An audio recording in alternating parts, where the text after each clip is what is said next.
let's put this in here. What's this thing? This is a low friction Teflon.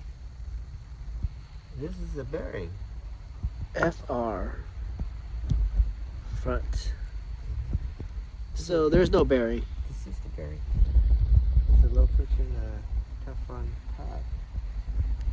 That's all it is. So we just That's why.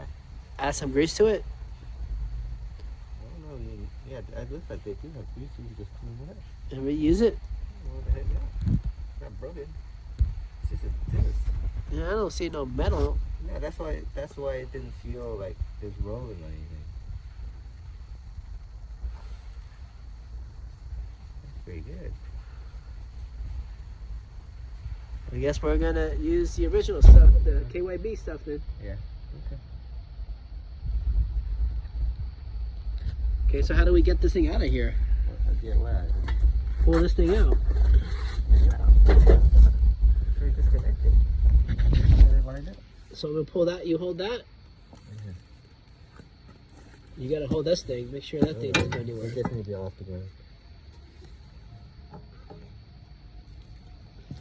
Alright, so now I just push this to the ground and see it will hold. Oh, yeah. Like it will push me back. Why? Are you going to just swap out the KYBs? No, I want to see if it comes back out by itself. Yeah, it's still good. There's no leaks. Is it going out? Nope. Is this Oh, supposed to no, go, it is. is this supposed to go faster? I don't know. No, it's probably supposed to be like that. So close to damping it. Is this supposed to go in slow and out slow?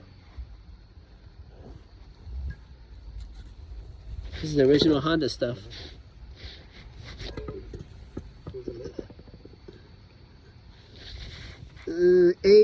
A450M1 Look at these ones. M4Z7DG. Let's look at the markings on the stamp. Do not puncture.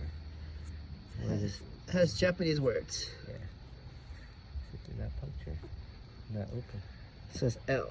Who's the Part number manufacturer? 51602 SHJ. Are they forced to put their name on everything? They use stamp on it. The manufacturer. KYB is a Japanese company. No, I didn't know that. Are they? I'm asking. Oh, sick. That was a question? Let's go ask AI. I know. All right. Alright, let's go get that one. Oh, so where's my bump stop? Oh, it's in there. Okay. Doesn't look broken. Yeah. Let's protect it from